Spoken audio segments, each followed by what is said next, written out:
Supercar McLaren 720S mengalami kecelakaan horor hingga terbelah dua di Sukoharjo. Mobil itu menabrak tiang listrik hingga rusak tak berbentuk. Ya, beginilah kondisi hancurnya mobil supercar McLaren 720S milik konten kreator sekaligus streamer game Andra ST.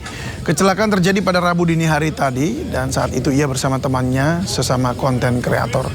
Lokasi kecelakaan di Jalan Raya Sukoharjo Solo, tepatnya di depan rumah makan Pak Cipto, Telukan Grogol, Sukoharjo, Jawa Tengah. Kecelakaan diduga akibat ban belakang kehilangan traksi akibat kecepatan tinggi hingga mobil menabrak tiang listrik dan terbelah dua.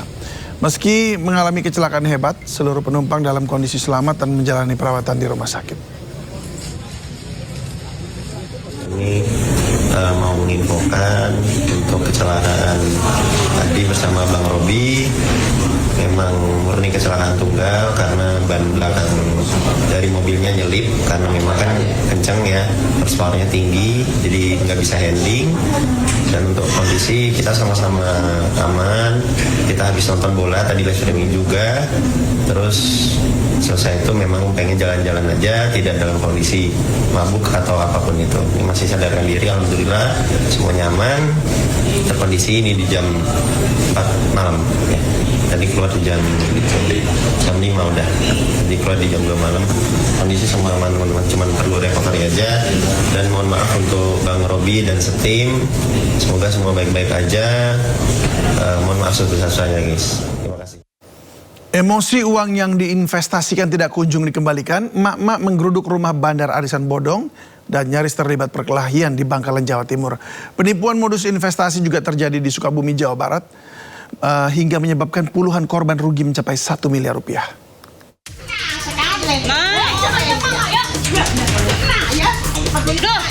Saling dorong antar emak-emak ini terjadi saat sejumlah warga menggeruduk rumah FR, Bandar Arisan Bodong di Desa Keleyan, Kecamatan Socah, Bangkalan. Sejumlah korban yang termakan janji manis FR emosi karena pelaku bertele-tele saat dimintai mengembalikan uang yang sudah mereka setorkan. Beruntung, kejadian ini bisa diredam. Kejadian berawal dari investasi yang dikelola FR dengan sistem dana pinjam atau DAPIN dan janji bunga berlipat. Selang beberapa waktu berjalan, warga mulai merasakan termakan janji palsu. Bahkan, korban menduga uang mereka dipakai untuk foya-foya hingga membeli tanah dan rumah. Total korban diduga mencapai 80 orang lebih dengan kerugian hingga 6 miliar rupiah. Pelaku kini sudah diamankan polisi untuk mempertanggungjawabkan perbuatannya. Penipuan modus arisan bodong juga terjadi di Sukabumi, Jawa Barat. Puluhan warga yang didominasi emak-emak ini menggeruduk rumah pelaku di kawasan Sukarwangi, Cibadak untuk meminta kejelasan uang mereka yang sudah disetorkan untuk dikembalikan. Total korban yang dirugikan mencapai 70 orang dan sudah menyetor mulai dari 5 juta sampai 100 juta rupiah. Sehingga total kerugian warga mencapai 1 miliar rupiah. Guna mencegah kericuan meluas, mediasi dilakukan polisi di kantor kelurahan Cibadak. Pelaku pun berjanji mengembalikan uang dalam waktu 3 bulan. Tim Liputan iNews melaporkan. Kasus pembakaran santri di Pondok Pesantren Lombok Tengah memasuki tahap penyidikan. Sebelumnya 3 orang santri dibakar seniornya yang menyebabkan 1 orang meninggal dunia.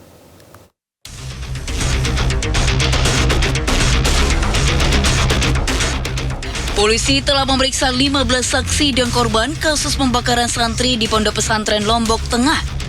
Usai pemeriksaan, polisi akan segera melakukan gelar perkara untuk menentukan tersangka pada kasus ini yang dijadwalkan pada Kamis mendatang. Semua sudah kita lakukan kegiatan penyidikan dan insya Allah tidak lama lagi mungkin hari Kamis akan dilakukan gelar perkara dan dari gelar perkara itu diambil kesimpulan akan ada insya Allah ada penetapan.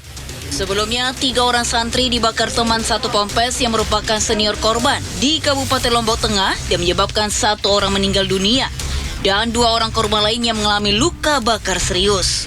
Dari Lombok Tengah, Nusa Tenggara Barat, Emma Widiawati, iNews melaporkan. Seorang bocah perempuan berusia 9 tahun di Kabupaten Bekasi, Jawa Barat terkena peluru nyasar saat sedang bermain di halaman rumahnya. Proyektil diduga berasal dari senapan angin dan mengenai dada kanan korban.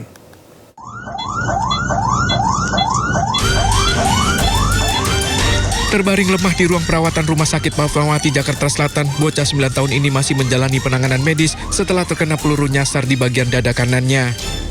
Peristiwa terjadi saat korban bermain bersama teman-temannya di halaman rumah Kampung Baru Lubang Buaya, Setu, Bekasi. Tanpa ada keributan atau tanda-tanda mencurigakan, korban tiba-tiba berteriak kesakitan setelah dadanya terkena proyektil yang diduga berasal dari senapan angin.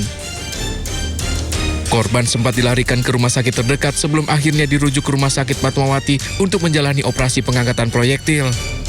Polisi yang datang ke lokasi langsung melakukan olah TKP dan memeriksa 6 orang saksi untuk mencari sumber tembakan serta memburu pelaku.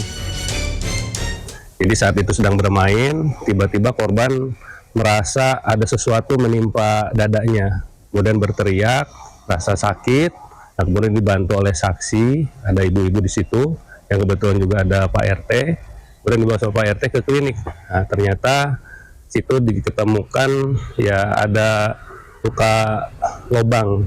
Ya, kemudian ditindaklanjuti di Rumah Sakit Fatmawati dan berhasil diangkat proyektil yang diduga dari senapan angin.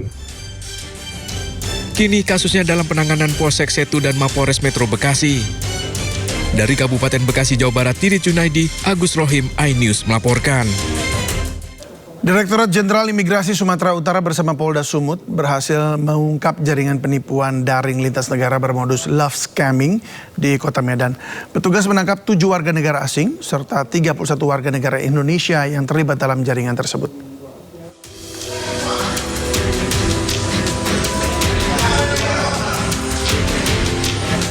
Penggerebekan ini dilakukan oleh tim gabungan Direktorat Jenderal Imigrasi Sumatera Utara dan Polda Sumatera Utara. Bermula dari informasi yang diterima dari Polda Sumut mengenai aktivitas mencurigakan warga negara asing di kawasan CBD Polonia Medan.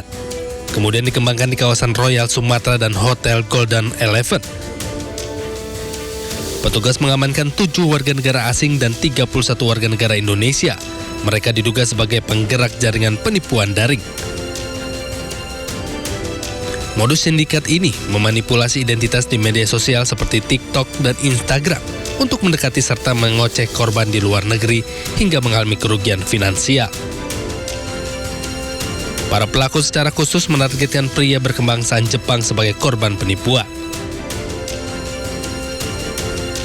Dirjen Imigrasi Sumatera Utara berkoordinasi dengan Kedutaan Besar Tiongkok dan Kedutaan Besar Vietnam di Indonesia untuk proses deportasi terhadap ke-7 warga negara asing tersebut, serta mengajukan pencekalan selama 10 tahun. Manipulasi identitas di berbagai platform media sosial seperti TikTok, Instagram, dan Threads untuk mendekati dan mengelabui korban yang berada di luar negeri hingga mengalami kerugian finansial. Saat ini penanganan perkara terus dikembangkan Dirjen Imigrasi bersama Polda Sumut. Dari Medan, Sumatera Utara, Ahmad Ridwan Nasution, iNews melaporkan.